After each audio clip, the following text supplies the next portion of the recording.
Muy buenas y bienvenidos y bienvenidas a la resolución del examen de física que os planteamos hasta hace prácticamente muy poquito. Ahora hablaremos con José Manuel López de la resolución de lo que es el examen, pero antes, si quieres, José Manuel, hablamos un poco de lo que son los criterios específicos de la corrección del examen. Sí, bueno, buenas tardes, Marcos. Sí, pues efectivamente los criterios específicos de corrección son públicos, os podéis encontrar publicados en las páginas de las universidades públicas de Madrid, y yo os los recuerdo aquí de nuevo y los comento brevemente, porque si sabemos cómo se van a corregir los ejercicios, también nos va a ayudar a cómo debemos contestarlos, ¿no? Entonces nos dice el primer criterio específico de corrección para física es que las preguntas deben contestarse razonadamente, valorando en su resolución una adecuada estructuración y el rigor en su desarrollo. Vale, nada sorprendente, pero no lo dicen expresamente. Se valorará positivamente la inclusión de pasos detallados, así como la realización de diagramas, dibujos y esquemas. Esto es importante, ya os lo comentaba en la anterior sesión. Yo os aconsejo empezar siempre con el dibujo, no solo para romper ese momento crítico de la hoja en blanco, sino que es que realmente se valora positivamente, es decir, que si dos respuestas correctas, pero una de ellas acompañada de un diagrama y otro que no lo está, pues va a estar mejor la primera, ¿no? Va a estar mejor valoradamente positivamente ese diagrama. Va a ser bueno. Eso es. El tercer punto específico es la corrección de las preguntas. Se tendrá en cuenta el proceso seguido en la resolución de las mismas, valorándose positivamente la identificación de los principios y leyes físicas involucradas. Es decir, si sabéis cuál es el nombre de la ley o principio físico utilizado, decidlo. Si sabéis qué es la ley de Lorentz, decid qué es la ley de Lorentz. Se valora positivamente. Incluso el nombre del principio. Cuarto, se valorará la destreza en la obtención de resultados numéricos y el uso correcto de las unidades en el sistema internacional. Bueno, ya no puedo insistir más en la importancia que tienen las unidades, aquí nos lo piden expresamente. El siguiente punto, se evaluará la coherencia, la cohesión, la corrección gramatical, léxica y ortográfica de los textos producidos, así como su presentación. Ya les decía, no es únicamente faltas de ortografía, es toda la corrección gramatical, léxica, ortográfica. O sea, es escribir, no hay que escribir mucho, pero lo que se escribe, lo que escribáis, que sea correcto. Cada pregunta, debidamente justificada y razonada con la solución correcta, se calificará con un máximo de 2,5 puntos. Bien.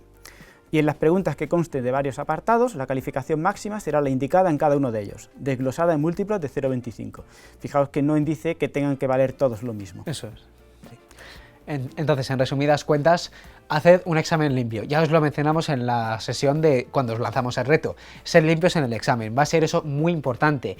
Dejad claro hasta el más mínimo detalle. No deis nada por sentado, escribir todo perfectamente, con un orden, por favor, eso sí. Si queréis utilizar la plantilla para hacer vuestro guarreo, pues lo hacéis en la plantilla y luego ya en el examen lo dejáis bien limpio, pero eso. Un examen limpio, ordenado, sin faltas de ortografía ni nada a nivel gramatical. Dejadlo todo bien claro y, sobre todo, las unidades, poner las unidades. Es decir, que sea muy claro, que para el corrector sea ver el examen y saber que está perfecto. Ya lo mencionamos en la anterior sesión, pero evidentemente queremos reincidir en eso, en esa importancia que pueden ser detalles que marcan una puntuación más alta o más baja. Entonces, ya con esto ya bien aclarado, vamos a comenzar con lo que es la corrección del reto. Muy bien, pues empezamos entonces con la primera pregunta, que es la del campo gravitatorio. En este caso es la pregunta competencial, la que no tiene opciones, sino que todos debéis contestar a la misma pregunta. Nos decía así: consideremos los 8 planetas del Sistema Solar y representemos gráficamente el logaritmo decimal de la distancia media al Sol, r, expresada en metros, frente al logaritmo decimal del periodo orbital, t, expresado en segundos. Como puede apreciarse en la figura 1, obtenemos una gráfica en la que los puntos se alinean de forma casi perfecta. A. 0,75 puntos. Determine gráficamente la ecuación de la recta de ajuste indicando la pendiente y la ordenada en el origen. B. Un punto. Encuentre la relación entre el logaritmo decimal de r y el logaritmo decimal de t que se obtiene a partir de las leyes de Kepler. Y C. 0,75 puntos. A la vista de los resultados obtenidos, ¿diría que se cumple la tercera ley de Kepler? Justifique su respuesta. Bueno, pues empezamos entonces con el primer apartado. Tenemos la gráfica, cómo tenemos que encontrar su ecuación de recta de ajuste. Pues lo podemos hacer, por ejemplo, a partir de la ecuación de pendiente, ¿no? A partir de 2 puntos cualesquiera, de coordenadas x1, y1 y x2, y2, pues ya sabemos que el cociente entre y menos y1 sobre x1 es constante para cualquier punto, ¿no? Pues podemos elegir 2 puntos cualesquiera. Fijaos que no es necesario utilizar los puntos experimentales, podemos utilizar los puntos que nosotros queramos. En particular, en esta gráfica, ahora mismo estoy señalando un punto que se ve especialmente bien, que es el punto 8,11,5. Ese punto se ve muy bien, aunque no sea ninguno de los puntos experimentales, es un punto muy bueno para determinar las características de la gráfica. Otro punto que podéis utilizar, que también se ve bien, es el 6,5, 10,5. Bueno, pues con esos 2 puntos, por ejemplo, ya podemos determinar la ecuación. Fijaos que la dificultad aquí no está en el cálculo, que es trivial, es simplemente restar un número, dividir entre otro, despejar la ecuación, y al finalmente obtenéis la solución, que la tenéis aquí puesta, es y es 0,667 veces x menos 6,17. Bueno, más que los números en sí, lo que quiero que veáis es que lo que se está comprobando es que sabéis pasar de representación gráfica a ecuación, y viceversa, si fuese necesario, es decir, es una evaluación de competencias, no es exclusivamente evaluación de contenidos. Asegurad de que estáis contestando a lo que se pregunta. Yo aquí lo he puesto explícitamente. Lo reescribimos en la forma y igual a x más b, siendo a la pendiente y b la ordenada. Si el ejercicio me está pidiendo esas dos cosas, ordenada y pendiente, yo me aseguro de que mi contestación incluye esas dos cosas, ordenada y pendiente. Bueno, vamos con el apartado B. Que antes de ir con el apartado B, recordar, en este punto al final tenemos que estar seleccionando en la parte de la gráfica, seleccionando bien los puntos, todos los diagramas, y esto, recordad, ser limpios. No podemos hacer algo que sea un guarreo, porque es que se tiene en cuenta en los criterios de evaluación. Entonces, y recordad que aquí este apartado, bueno, en este caso no es necesario que tengan que ver uno con el otro, es decir, que en caso de que no acertemos en el apartado A, el B lo podemos hacer perfectamente bien. Entonces, vamos con lo que es el apartado B. Efectivamente, este apartado B, que era encontrar la relación entre el logaritmo decimal de R y logaritmo decimal de T a partir de las leyes de Kepler, no utiliza la gráfica. Es un desarrollo, digamos, teórico, y bueno, evidentemente tenéis que conocer cuál es esa tercera ley de Kepler, la ley que nos relaciona los cuadrados de los periodos orbitales con los cubos de las distancias medias. Pues aquí lo tenéis escrito tanto en palabras como en ecuación. Es verdad que esto es un poco redundante, podéis elegir una u otra, pero mi consejo es, aunque no hay que escribir mucho en física, lo que no está de más que digáis qué es la tercera ley, qué es lo que dice, qué significa cada uno de los símbolos, nunca sobra. A continuación, como lo que buscamos no es periodos y distancias orbitales, sino logaritmos, pues tomamos logaritmos en ambas partes y utilizamos las propiedades del logaritmo, ¿no? El logaritmo del cuadrado es 2 veces el logaritmo, etc. De esta manera lo hemos reescrito como de una forma, digamos, linealizada, y finalmente, si lo que queremos es representar, fijaos que el orden es importante, es logaritmo de periodo frente al logaritmo de distancia, luego la variable independiente es el logaritmo de periodo y la variable dependiente es la del logaritmo de distancia, pues a una la llamaremos y y a otra x, como es habitual, y tenéis la expresión despejada, y es 2/3 de x menos una cierta constante que es, en este caso, 1/3 del logaritmo de c, donde c es la constante de Kepler. ¿Qué es lo más relevante aquí? Que obtenemos una pendiente ideal 2/3. Y ahora viene el apartado C. En el apartado C nos pedían si a la vista de nuestro resultado se cumple o no la tercera ley. Fijaos que nosotros primero experimentalmente encontramos cuál era la pendiente, era 0,6667, que son 2/3, y luego a partir de la teoría nos dice que tiene que ser 2/3. Pues sí, nos ha salido bien.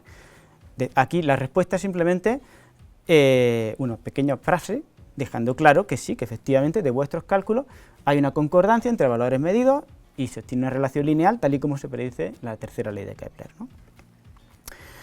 Como añadido, si os dais cuenta, aunque el ajuste, digamos, importante es el de la pendiente, también tenemos la ordenada en el origen. Pues si se os ocurre qué se puede hacer con esa ordenada, decidlo, incluso aunque no lo haya pedido expresamente. Yo aquí lo he puesto. Esa ordenada al final depende de la constante de Kepler, pues podéis decirlo. La ordenada en el origen tiene un valor negativo, tal y como predice la tercera ley de Kepler, y a partir de la cual se podría obtener esa constante, ¿no? Pues eso le da un valor añadido a vuestra respuesta. No solamente os habéis fijado que la pendiente es 2/3, como efectivamente tenía que ser, sino que además habéis sido capaces de interpretar cuál es la ordenada en el origen.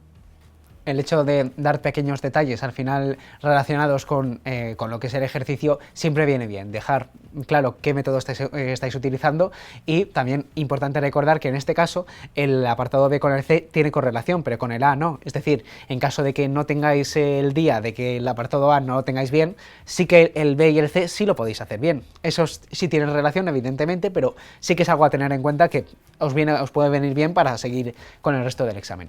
Continuamos ahora, si quieres, con el bloque número 2. Vale, bien, en el bloque 2, que es el campo electromagnético, recordad que había una pregunta sobre electricidad y otra sobre magnetismo, y esta estructura sí es muy predecible. Empezamos con la pregunta sobre electricidad. Pregunta 2A.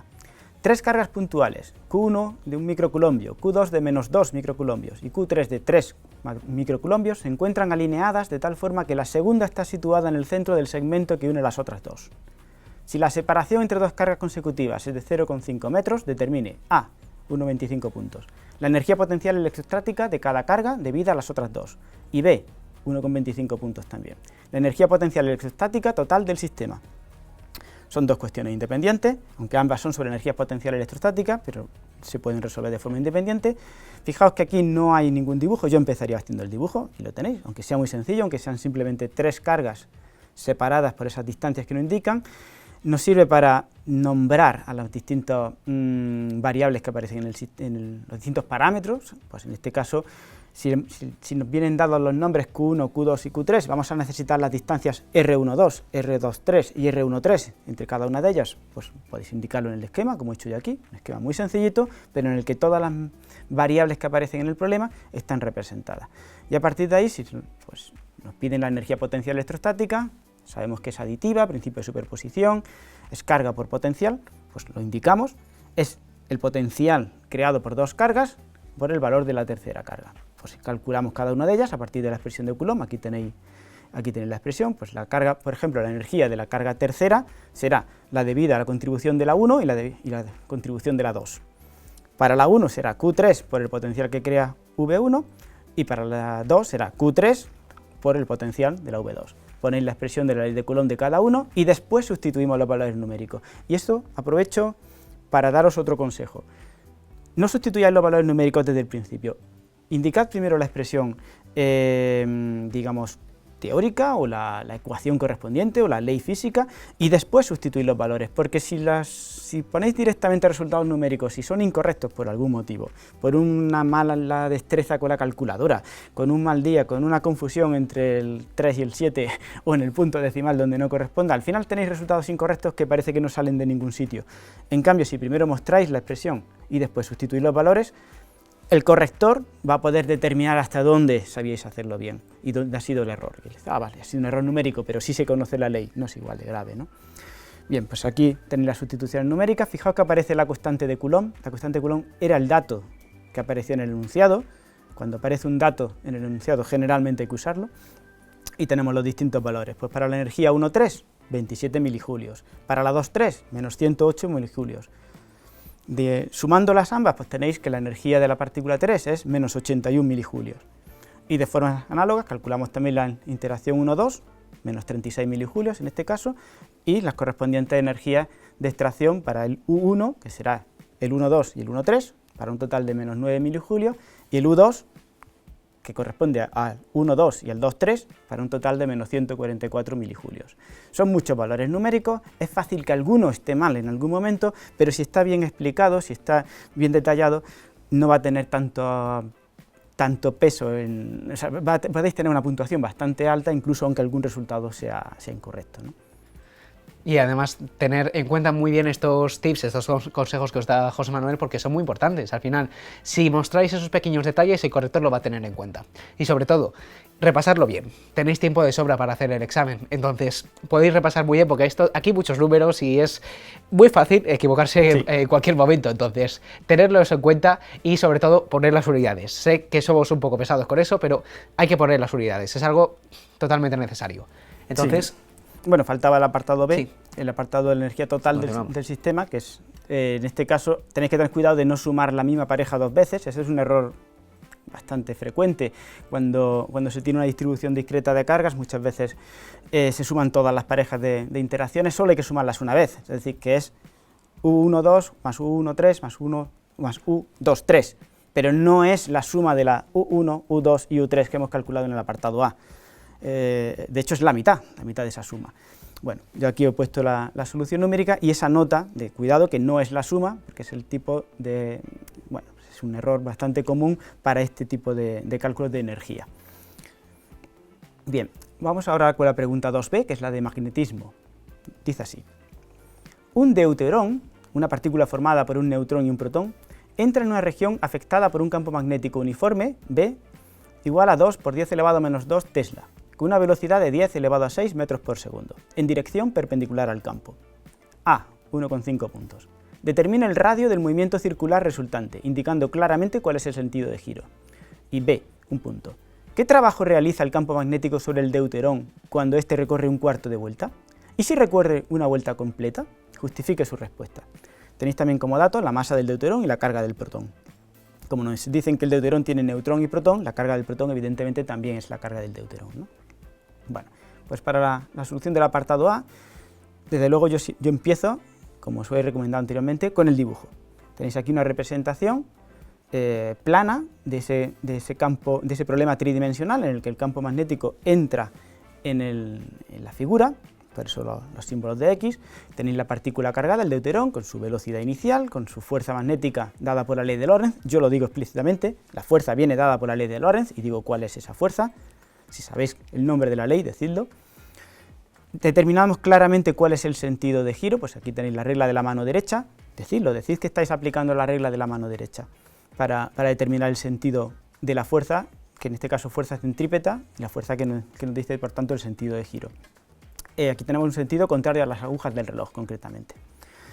Y después el cálculo en sí, a partir del valor de esa fuerza, que tiene módulo constante, puesto que velocidad y campo magnético son perpendiculares, de manera que el producto vectorial es simplemente el producto de módulos. Lo igualáis a masa por aceleración, segunda ley de Newton, con aceleración centrípeta, que es velocidad al cuadrado sobre radio de curvatura, y despejamos para el radio, que es lo que nos pedía el enunciado, ¿no? De nuevo, lo que os comentaba en el ejercicio anterior, os aconsejo primero escribir la expresión. Fijaos que aquí el radio queda como un balance entre masa por velocidad sobre carga y campo magnético, ¿no? Un balance entre inercia, masa-velocidad, e interacción magnética. Está muy bien que penséis que esa expresión tiene sentido. Cuanto más rápido se mueve la partícula, mayor es el radio. Pues sí. Cuanto más intenso es el campo magnético, más pequeño es el radio, más pronto se deflecta, más afecta, pues tiene sentido. A continuación sustituimos valores numéricos y en la expresión final siempre con su unidad, en este caso 1 metro. Bueno, 1,04. Como norma general, utilizad 3 cifras significativas, es mi consejo. Para el apartado B, este es muy interesante porque a veces me preguntan si los ejercicios son todos numéricos o puede haber ejercicios, digamos, más teóricos. Pues este es un ejemplo de qué sería un ejercicio teórico en el caso del magnetismo. Lo que nos preguntaba el ejercicio era cuál es el trabajo para un cuarto de vuelta y cuál es el trabajo para una vuelta completa. Entonces tenéis que conocer la expresión del trabajo. El trabajo es fuerza por desplazamiento, y fijaos que en este caso la fuerza, puesto que viene de fuerza de Lorentz, viene de un producto vectorial, es perpendicular al desplazamiento. Entonces tenéis una fuerza perpendicular al desplazamiento siempre. Claro, el producto escalar fuerza por desplazamiento me va a dar 0. No es necesario ni siquiera que escribáis la expresión de la integral. Si eso lo justificáis, tal cual lo he hecho yo, a partir del producto escalar de dos vectores perpendiculares, que es siempre nulo, pues ya sabéis que la respuesta va a ser 0, independientemente de si es un cuarto de círculo o si es un círculo completo. Pues este es el tipo de problemas, digamos, tipo teórico en vez de numérico. La pregunta es, calcula el trabajo, pero la respuesta es 0 porque entendemos cómo se funciona el trabajo. Si alguien no se da cuenta de esto y empieza a hacer el cálculo, le aparece una integral que parece muy complicado, que es fácil que se equivoque. Por eso no es aprenderse de memoria los ejercicios, sino saber un poquito qué hay detrás, entender qué es el trabajo, y al final deducimos pues eso, que el trabajo de fuerza magnética es siempre 0. Luego, un aspecto que sí me gustaría comentar, José Manuel, es el hecho de poner bien lo que son el número concreto, es decir, que no es lo mismo 1,04 que 1 a lo mejor. Es decir, puede ser una tontería y algo que seguramente siempre tenéis en cuenta, pero no sería a lo mejor la primera vez ni la última que vaya a dejar de pasar este tipo de cosas. Entonces, sed exactos y poned siempre las cosas bien puestas. Entonces, no pasa nada porque pongáis más decimales, entonces, sed concretos, ir directamente al grano. Sí, yo ya digo, yo aconsejo 3 cifras significativas. Con eso está bastante bien. Pasamos entonces al bloque 3, el bloque 3, oscilaciones y ondas. La pregunta 3A que os proponían dice así, era una pregunta sobre acústica en este caso. Un niño de un coro infantil produce un sonido con un nivel de intensidad de 45 decibelios a una distancia de 5 metros. A, 1,25 puntos. Asumiendo que las ondas son esféricas, determine la potencia sonora emitida por ese niño. Y B, también 1,25 puntos. Si suponemos que los 20 miembros del coro cantan simultáneamente con la misma intensidad, ¿cuál es la intensidad sonora total en un punto situado a 10 metros de todos ellos? Y como dato nos da la intensidad umbral que necesitamos para la definición de decibelio, ¿no? La intensidad umbral es 10 elevado a menos 12 vatios por metro cuadrado. Bueno, es un problema más o menos estándar de acústica. Para el apartado A, la potencia sonora sabemos que se distribuye, la potencia del foco, se distribuye por todo el frente de onda. Si es un frente de onda esférico, eso nos lo está diciendo el enunciado. El enunciado generalmente no pretende despistar, pretende ayudar. No son preguntas a pillar, digamos. Son preguntas que, si te están diciendo que asumimos que las ondas son esféricas, es porque realmente tiene sentido asumir que son esféricas y se va a distribuir sobre un frente esférico. Entonces, esa intensidad, esa potencia sonora se distribuye uniformemente en todo el frente esférico. Tenéis que saber cuál es, evidentemente, el área de la esfera, 4πr², y a partir de ahí simplemente despejamos la potencia emitida por ese foco. También necesitamos la definición de decibelio. Sabéis que la escala de intensidad de niveles de intensidad, la escala de decibelios, pues es una escala logarítmica. Es la segunda vez ya que nos aparece el logaritmo en este examen, también apareció en el primer problema. Y el nivel en decibelios pues obtiene como 10 veces el logaritmo decimal de la intensidad normalizada por la intensidad umbral, ¿no? Bueno, pues a partir de las propiedades del logaritmo, que desde luego tenéis que manejar sin ninguna dificultad, con destreza, despejamos para la intensidad, sustituimos los valores numéricos y obtenemos en este caso 3,16 por 10 elevado a menos 8 vatios por metro cuadrado. Y de ahí calculamos finalmente la potencia sonora. Multiplicando por el área de la esfera, tenemos 9,93 por 10 elevado a menos 6 vatios, o 9,93 microvatios. Sobre si debéis utilizar potencias de 10 o prefijos del sistema internacional, da igual. Eso depende, es vuestra elección. Yo aquí generalmente he utilizado potencias de 10 siempre que ha sido posible, pero podéis también utilizar los prefijos internacionales y se asume que sabéis utilizarlos, así que no está mal que lo hagáis. El apartado B es más interesante porque nos habla de 20 niños cantando simultáneamente. Claro, aquí la confusión podría estar sobre cómo se suman las potencias de distintos niños que están cantando, porque aunque estén cantando lo mismo, no son sistemas acoplados que producen exactamente el mismo sonido. Cada uno de ellos tiene una fase aleatoria. Luego tenéis que sumar intensidades, no amplitudes. Esto hay que saber bien la teoría de la acústica para entender por qué lo que se suman son las intensidades y no las amplitudes, y estaría bien que lo digáis. Yo aquí lo he puesto expresamente, he dicho, como cada niño actúa como un foco independiente, con una fase aleatoria, la intensidad es 20 veces la intensidad de un niño y no sumamos amplitudes sino intensidades. A partir de ahí ya el cálculo en sí es sencillo, calculamos la potencia total sonora, multiplicando por 20 la potencia que hemos calculado en el apartado A, volvemos a aplicar la ecuación de la intensidad sonora repetida para todo el frente de onda esférico, para una distancia mayor, en este caso son 10 metros en vez de 5, y volvemos a calcular cuál es el nivel de intensidad. Y al final pues tenemos 52 decibelios. Es bueno que comparemos ese valor con el que teníamos para un único niño. Nos decían que un único niño cantaba a 45 decibelios y 20 niños, aunque la distancia es un poco mayor, pero solo 52 decibelios. Claro, esas son las particularidades de la escala logarítmica, ¿no? Que aunque tengáis 20 niños, no vais a tener 20 veces más decibelios, ¿no?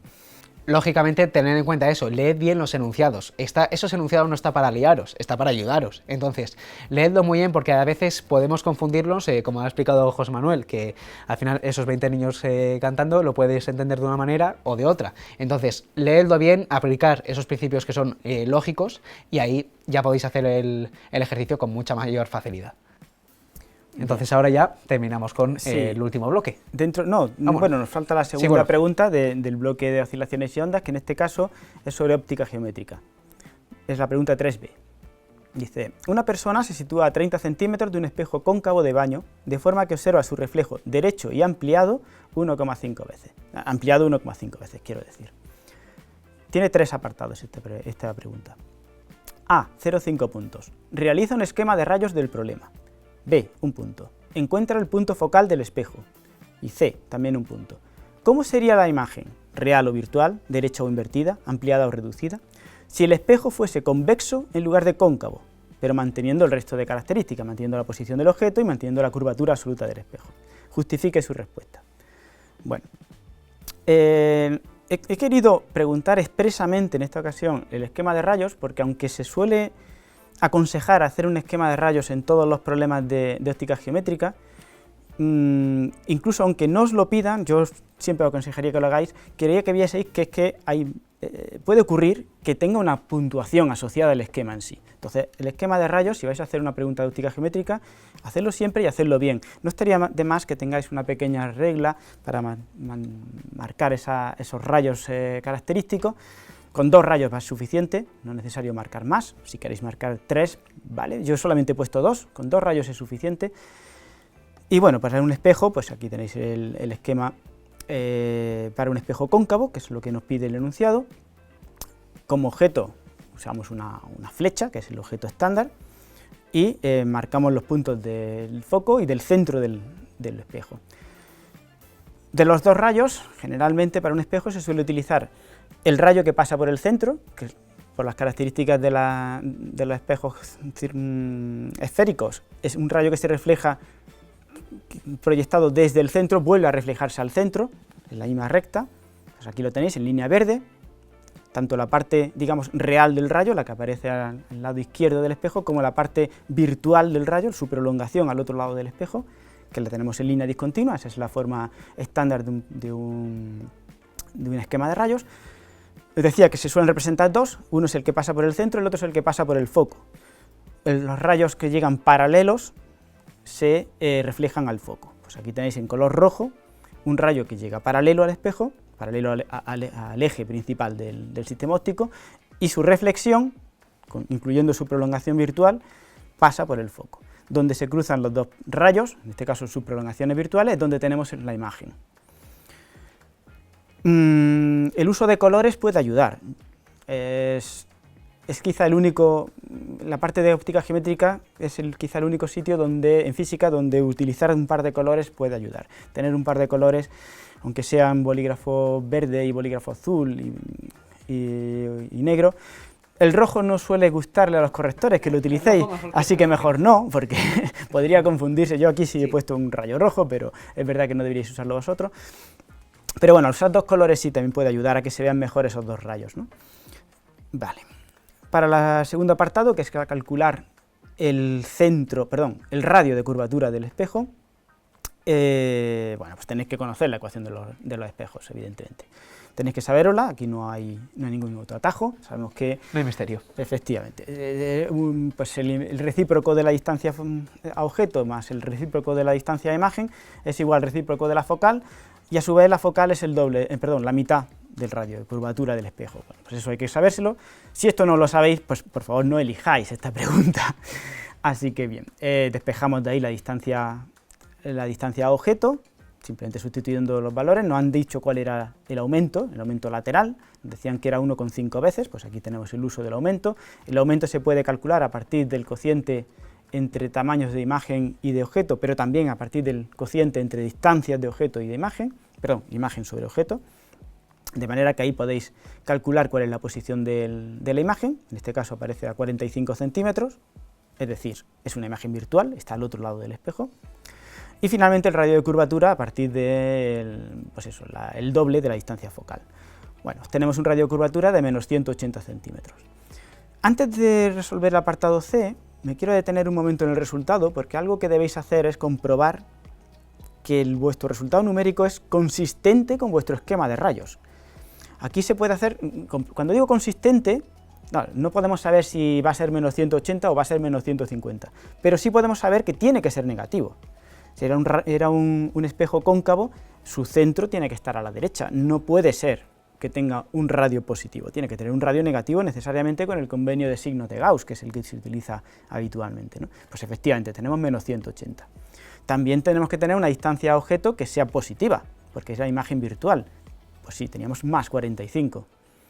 Siempre comprobar la consistencia entre el diagrama, el esquema de rayos y los resultados numéricos. Bueno, finalmente el apartado C es... os recuerdo cuál era, el apartado C nos decía qué cambiaría si el espejo fuese convexo en lugar de cóncavo. Nos decía, perdona, así. Nos decía qué pasaría si el espejo fuese cóncavo en lugar de convexo. Bien, lo que pasaría es que el radio ahora es positivo en vez de negativo. En vez de menos 180 sería más 180. ¿Y cómo cambian las ecuaciones? Pues ahora tenemos una posición para el objeto, para la imagen diferente, volvéis a resolver vuestra ecuación de espejo y en esta ocasión obtenemos 22,5 centímetros, y un aumento diferente, en este caso tenemos un aumento de 0,75. A partir de esos dos números podemos deducir cómo es la imagen.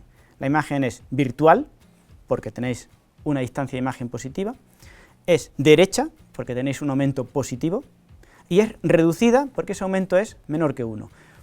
Pues hemos contestado a todas las cuestiones que nos planteaba el ejercicio.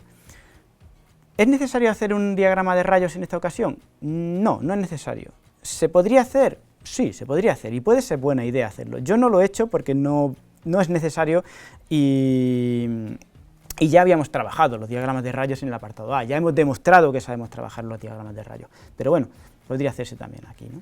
Es decir, que no es que sea necesario un diagrama o un dibujo, básicamente, para facilitar lo que es el ejercicio, pero si podéis hacerlo, es algo que viene bien. Recordad que al final, cuanto mejor se lo pongáis al corrector y mejor hecho esté, mejor ordenado esté, siempre va a ser bueno. Es decir, podéis llevaros evidentemente una regla, bolígrafos de distintos colores, a excepción del rojo, porque al final se suele corregir con ese tipo de bolígrafo, entonces si podéis no utilizar ese, mucho mejor, ya sea azul, verde, negro, rosa, el que gustéis, pero si hacéis ese tipo de diagramas, de dibujos, os va a venir mejor, ya no solamente para el corrector, sino a lo mejor para vosotros, para comprender mejor lo que es la realización del ejercicio. Entonces, es un aspecto a tener en cuenta. Y ya continuamos con la siguiente parte. Sí, ya el último apartado, el último bloque, este bloque de física relativista, nuclear, de partículas y cuántica, con dos preguntas. La pregunta 4A, en este caso sobre radioactividad, nos dice: el isótopo de uranio 239, número atómico 92, experimenta un decaimiento radiactivo tipo beta- con un periodo de semidesintegración de 24 minutos. A. Un punto. Escriba la reacción de desintegración de este isótopo radiactivo, determinando razonadamente los números atómico y másico del núcleo resultante. Y B. 1,5 puntos. Si se dispone inicialmente de un mol de núcleos de uranio 239, ¿cuántos de ellos permanecerán al cabo de un día completo? Y como dato tenemos el número de Avogadro. Bueno, fijaos que aquí este no es un problema de cálculos complicados, es un problema muy directo en términos de cálculo, pero sí hay que tener bastante claros bastantes conceptos relacionados con radioactividad. Para empezar, tenemos que conocer bien las leyes de desplazamiento de Soddy. Tenemos que saber cuál es la desintegración beta-, compararla evidentemente con los otros tipos de desintegración, la alfa, la gamma, la beta+. Tenemos que saber cuál es la definición de mol, en fin, hay unos cuantos conceptos involucrados, aunque el cálculo propiamente no es complicado. Nos dicen expresamente que es una desintegración beta-, por tanto es una reacción nuclear en la que un neutrón se transforma en un protón con la emisión de un electrón. Eso significa que, de acuerdo con la correspondiente ley de Soddy, el número másico se mantiene, pero el número atómico aumenta en una unidad. Entonces, en el enunciado nos están diciendo ya que el uranio es de número atómico 92 y de número másico 239, por tanto el resultado tendrá número másico 239, el mismo número, pero número atómico 93. Y a continuación tenemos que ajustar la reacción. Si nuestro uranio 239-92 se convierte en desconocido 239-93, para que sea ajustado a los números, pues en números másicos no hay que cambiar nada, así que es un 0, y en números atómicos tenemos que aumentar una unidad, luego tenemos que poner una cantidad negativa, menos 1. Así que corresponde a una partícula 0 menos 1. Esa partícula es el electrón, evidentemente. Fijaos que no es necesario conocerse la tabla periódica de memoria para este tipo de problemas. No va a ser el caso que tengáis que saberos la tabla periódica para el examen de física. Quizás sí lo tengáis que saber para un examen de química, pero en física no lo vais a necesitar. Los números atómicos se os van a dar, y si no se os dan los números atómicos, no se espera que sepáis qué elemento es. Aquí he puesto cuál es, en este caso es neptunio, pero lo he puesto en una nota. Nota, el elemento es neptunio, no es necesario que lo sepáis. O sea, bueno, nunca está de más saber cosas. No es necesario, pero eso es bueno. Pero no, bueno evidentemente si lo sabéis, si sabéis que el 93 es neptunio, decidlo. Eso vais a dejar al corrector muy gratamente sorprendido. Pero no se espera ni se pide que lo hagáis expresamente, ¿vale? No os preocupéis, no os tenéis que aprender la tabla periódica de memoria para un examen de física. En cuanto al apartado B, esto era solamente un punto, es más sencillo. El apartado B vale 1,5 puntos, es un poquito más complicado. Pues tenéis que conocer cuáles son las leyes de transmutación radiactiva, ¿no? Sabéis que hay un decaimiento exponencial, aquí he puesto la expresión general, el número de núcleos en un tiempo t, pues es el número inicial, por la exponencial de menos lambda t. Lambda no es la información que nos da. La información que nos da el enunciado es el periodo de semidesintegración. Hay que saberse la definición. El periodo de semidesintegración, como el nombre sugiere, es el tiempo necesario para que se desintegren la mitad de los núcleos, ¿no? Semidesintegración, la mitad. Entonces, para t igual a ese periodo de semidesintegración, n valdrá 1/2 de n0. Ahí tenéis una ecuación de la cual podéis despejar vuestro parámetro lambda. Bueno, solamente tenéis que tomar logaritmos en ambos lados. Fijaos que quizás sea la tercera vez ya que aparecen los logaritmos en este examen, ¿no? Está claro que es algo que debéis... Hay que tener en cuenta, sí. Sí, es algo que debéis manejar con soltura. Gracias. Ese parámetro lambda, por tanto, es el logaritmo neperiano de 2 sobre el periodo de semidesintegración. Sustituimos los valores numéricos y simplemente con la definición del mol, que nos dan el número de Avogadro, o sea que lo tenemos también, sustituimos todos los valores, introducimos esos valores en nuestra calculadora. Cuidado porque es la exponencial de un logaritmo negativo, o sea, conviene que tengáis cierta soltura con la calculadora. Que acostumbréis al manejo de paréntesis en la calculadora. He encontrado, en mi experiencia, gente que falla en el último paso por no sustituir adecuadamente, por no introducir adecuadamente valores en la calculadora, y suele ser porque dice, no, si ya he llegado hasta aquí, ya sé. Sí, pero termínalo. Termina el ejercicio y demuestra que de verdad lo sabes, porque el día del examen es lo que se va a valorar, ¿no? Bueno, sustituyendo todo, tenéis en este caso 5,27 por 10 elevado a 5. Pues ese es el número de núcleos que sobreviven a un día. Y con eso hemos terminado este ejercicio. El aspecto de la calculadora, por cierto, ahora que lo has mencionado, al final puede ser algo que ya sabemos que siempre lo tenemos ahí presente, pero saber utilizar la calculadora, sobre todo en esos casos con el uso de los paréntesis, como bien ha dicho, pues es que es necesario y es muy importante, porque fallar en esos aspectos es que os puede quitar el ejercicio por completo o casi, o gran parte del ejercicio. Entonces, sabed utilizar bien la calculadora y si no la sabéis, tenéis alguna duda, preguntar a vuestro profesor, que para eso está ahí y podéis aprovecharle para cualquier duda, aunque sea lo más insignificante posible. Así que continuamos ahora con la siguiente parte. Bueno, pues ya es la última pregunta del examen, es la pregunta 4b y nos dice así. Dice, la masa de un electrón en reposo es m0 igual a 9,1 por 10 elevado a menos 28 gramos. Si el electrón es acelerado hasta alcanzar una velocidad de 210.000 km por segundo, determine a. 1,25 puntos. La masa relativista del electrón. B. 1,25 puntos también.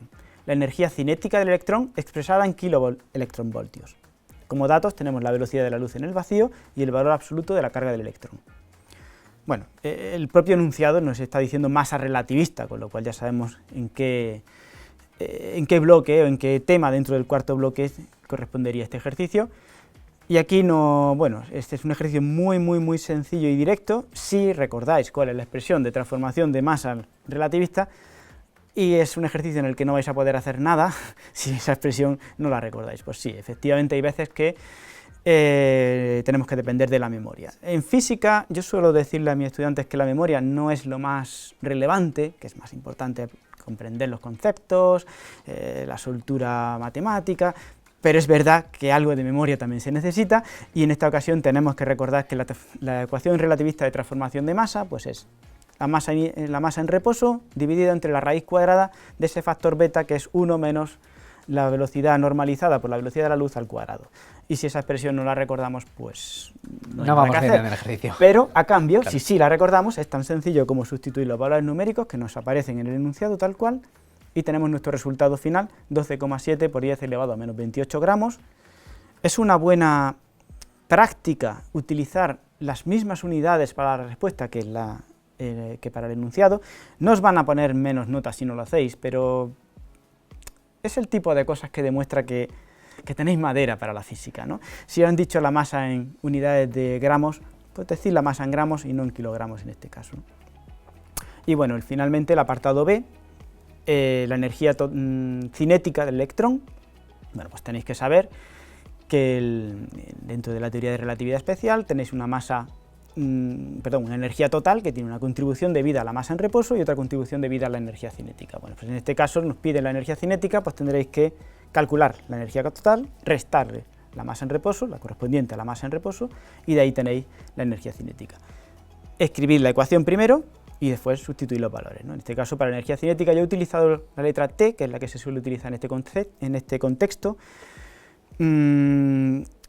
Bueno, pues es este tipo de detalles de calidad, ¿no? Digamos que demuestran que conocéis bien la materia. La energía cinética en un contexto no relativista se suele representar con EC, en español, de energía cinética, o con la letra K mayúscula, si lo ponéis de kinetic en inglés, pero si estamos en un contexto de energía relativista se suele utilizar la T mayúscula. Entonces, si vosotros adaptáis vuestro lenguaje y vuestros símbolos al contexto del problema, pues estáis demostrando que conocéis bien el tema, y sobre todo si por algún motivo al final el resultado final no es exacto, pero habéis demostrado más dominio del tema y más, pues a lo mejor son más generosos con la calificación parcial, ¿no?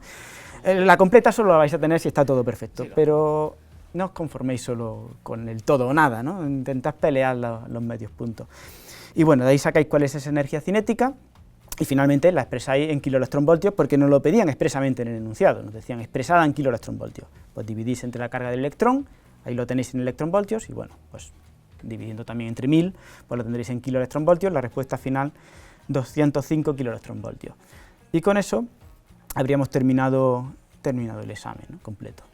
Este además es un bloque que es muy directo, es decir, o te lo sabes, es decir, aplicar bien la teoría. Aquí, recordemos, es mejor comprender lo que son los conceptos, pero sí que hay que utilizar un poco lo que es la memoria, sobre todo para ciertas fórmulas, sobre todo en este bloque, que al final es muy directo, muy de ir al grano, entonces tener muy en cuenta esa memoria y el aplicar estas fórmulas y sobre todo, lo de siempre, comprender los conceptos. Entonces, en resumidas cuentas, ser limpios, ordenados, hacer las cosas bien, tener en cuenta todos los consejos y esos detalles que al final perfeccionan mucho el examen y que dejan al corrector boquiabierto, que es lo que sería lo mejor que podríais hacer ya en el examen, y con todos estos tips vais de sobra preparados para el examen. Entonces, no os pongáis nerviosos, vais a hacerlo perfectamente bien con todo esto y espero que os haya salido muy bien esta corrección y en caso contrario, aplicad todos estos principios para mejorar vuestro aprendizaje y que tengáis un examen de PAU maravilloso. Mucha suerte.